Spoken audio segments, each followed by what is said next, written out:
वहीं टूटी चूड़ियां थीं।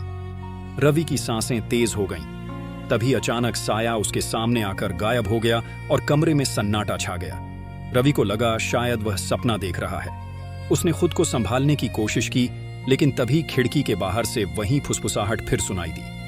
उसने खिड़की से झांक कर देखा तो बाहर सड़क पर और भी कई साएं घूम रहे थे। सब सफेद कपड़ों में, सबकी आंखें लाल और सबके हाथों में टूटी चूड़ियां। वह कांप गया।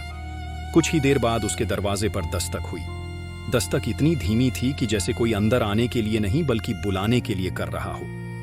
रवि ने हिम्मत जुटाकर दरवाजा खोला तो दरवाजे के बाहर कोई नहीं था, लेकिन नीचे जमीन पर खून के धब्बे बने थे जो धीरे धीरे कमरे के अंदर घुस रहे थे। वह पीछे हट गया। कस्बे के लोगों का कहना था कि कई साल पहले इसी सड़क पर एक औरत की मौत हुई थी। वह औरत अपनी शादी की रात दुल्हन के कपड़ों में अपने पति के साथ लौट रही थी जब कुछ लुटेरों ने हमला किया और उसे वहीं मार डाला। कहा जाता है कि मरने से पहले उसने कसम खाई थी कि वह अपनी मौत का बदला लेगी। तभी से उस सड़क पर रात को उसकी आत्मा भटकती है। लोगों का मानना था कि उसके हाथ में हमेशा वही टूटी हुई चूड़ियां रहती हैं और वह हर उस इंसान को अपने साथ खींच ले जाती है जो उसकी आवाज सुनकर पीछे मुड़ता है। रवि की गुमशुदगी के बाद कस्बे में दहशत फैल गई। कुछ लोगों ने दावा किया कि उन्होंने उसकी चीखें सुनी थी। एक बूढ़ी औरत ने बताया कि उसने रात में अपने आंगन से वही सफेद साया देखा जो रवि के घर के अंदर चला गया था और फिर कभी बाहर नहीं आया। अगले दिन जब पुलिस जांच के लिए पहुंची तो उन्हें कोई सबूत नहीं मिला, लेकिन कमरे की दीवार पर खून से लिखा एक वाक्य जरूर था, वो लौटेगा पर इंसान बनकर नहीं।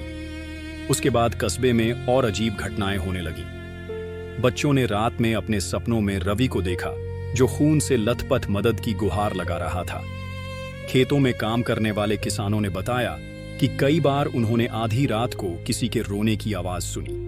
कस्बे के स्कूल के चौकीदार ने शपथ लेकर कहा कि उसने मैदान में सफेद कपड़ों में खड़े किसी इंसान को देखा जो धीरे धीरे धुंध में गायब हो गया। लोगों ने डर के कारण रात में बाहर निकलना बंद कर दिया। दुकानदार अपने दुकानें जल्दी बंद करने लगे। बुजुर्ग बताते थे कि जब जब उस सड़क पर चांदनी रात होती है तब तब कोई न कोई गायब हो जाता है। रवि के बाद भी 2 लोग उसी रास्ते से गुजरते समय रहस्यमय तरीके से लापता हो गए। कस्बे के पुजारी ने यहां तक कहा कि यह श्रापित जगह है और इसका श्राप कभी खत्म नहीं होगा। आज भी अगर आप उस सड़क से आधी रात के बाद गुजरें तो आपको पीछे से कदमों की आहट सुनाई देगी। कई लोगों ने दावा किया है कि उन्होंने वही सफेद साया देखा है। कुछ कहते हैं कि उन्हें किसी औरत की चीख सुनाई दी।